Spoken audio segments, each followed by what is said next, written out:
We each want to see ourselves as the hero of our own story, and most of the time we are. But even heroes can make mistakes.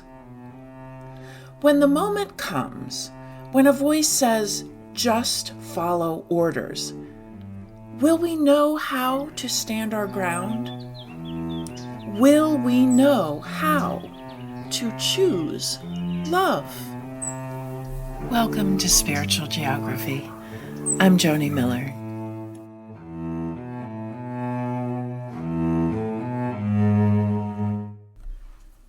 We'd like to believe we'd stand up to cruelty, that we'd speak out when something feels wrong. But history and psychology tell us something harder. The line between good and evil doesn't run between people, some good, some bad. That line between good and evil, love and hate, runs through each one of us. We can't know how we'll act when the pressure is on, but there is something we can do now. We can practice, we can prepare, because becoming the person we hope we'd be in a crisis doesn't start in the crisis. It starts with the choices we make today. We have to personally choose the side of love again and again to be the hero we aspire to be when it matters most. History has given us sobering reminders of just how fragile our moral compass can be under pressure. One of the clearest came in the aftermath of World War II. At the Nuremberg Trials, where those accused of committing atrocities were tried, something chilling became clear. Many of the people who orchestrated or enabled horrific barbarisms weren't monsters. They were civil servants, doctors, or soldiers. Ordinary people who said, "I was just following orders." That phrase became infamous because it was so disturbingly common.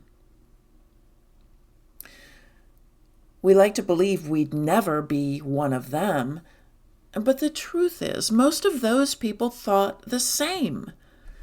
That's why the question isn't, would I?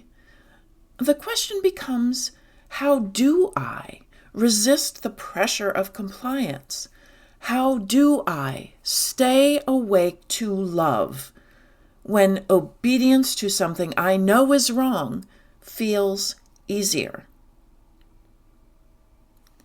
The key is, as always, awareness, especially of how easily we begin to separate ourselves from others. When we categorize someone as not like us, we find it easier to dismiss their concerns and to dismiss their humanity. When you hear a group of people described as vermin, rats, or lice, that language creates a sense of difference between you and them. They're not being described as animals we have an affinity for, like bunnies or butterflies. They're being described as the scourge of the animal kingdom, as something not human, something we good people would want to get rid of, exterminate. In the 1960s and 1970s, two studies shocked people out of their complacency that only bad people do bad things. Even though the Holocaust was only 2 decades in the past, most thought, I would have done something. I wouldn't have given in. I would have stood my ground. But this research showed that ordinary, everyday people being asked to do things to hurt fellow humans would do it. In the famous Miglram study, Volunteers were told they were helping with a learning experiment. They were instructed to administer electric shocks to someone on the other side of a wall. The shocks weren't real, but the participants didn't know that. They started out with small voltages, and most participants readily complied to give the shocks. But as the voltages appeared to increase and the people pretending to receive the electric shocks cried out in pain, even to the point of pounding on the wall, screaming for this to stop, most kept administering the shocks. Why? Because a man with perceived authority with a lab coat and a clipboard said, "Please continue." Participants were distressed and anxious, but they kept going. In another famous study, the Stanford prison experience, college students were randomly assigned to be either prisoners or guards. The guards, with no real training, quickly began abusing their power. The prisoners became submissive or emotionally broken.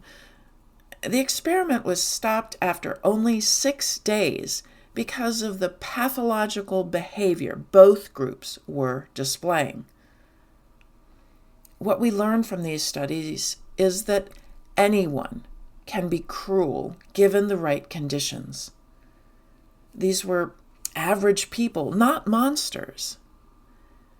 Hannah Arendt called this the banality of evil. The banality of evil. And that may be the hardest truth of all. Evil doesn't always look like rage or hatred. Sometimes it looks like someone filing paperwork. Sometimes it sounds like I was just doing my job. Sometimes it feels like having no other option. That realization can be hard to sit with. It should be. Because once we see that the potential for harm lives inside each of us, we're left with a choice. Not to run from it, not to deny it, but to notice those parts that want to diminish others and tend to those parts within us. And at the same time, strengthen the parts of us that choose to care. Because the capacity for caring lives in us too. If we can be shaped by fear, we can also be shaped by love. If obedience can be learned, so can compassion. A powerful compassion that grows with use. The Dalai Lama calls this cultivating our common humanity. Let me share a simple practice to help this. Saying, "just like me," is incredibly profound. Look at someone you don't know and say to yourself, "This person is sometimes scared or worried, just like me. This person gets hungry and thirsty and wants to feel well, just like me. This person wants safety and security, just like me. This person wants to belong and be accepted, just like me. This person is doing the best they can today, just like me. This person has loved and grieved and wept, just like me."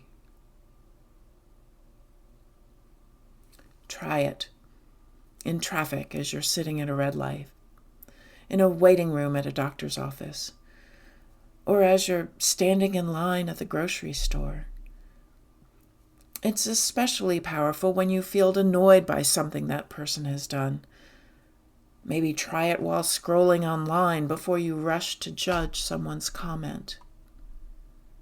you'll feel the shift immediately. This stranger is no longer other, but a reflection of you, a mirror of your own humanity. Just like me, this person has hopes and wounds, people they love and moments they regret. I'm not saying this because my heart is pure and I've eliminated my anger and resentment. I have to remind myself of this again and again. I'm sharing this technique because I know I am flawed, because I know my impulsiveness has sometimes caused pain, because I can clearly see there is a line within me, a line that delineates moving towards love on one side and moving towards fear, hate, and separation on the other.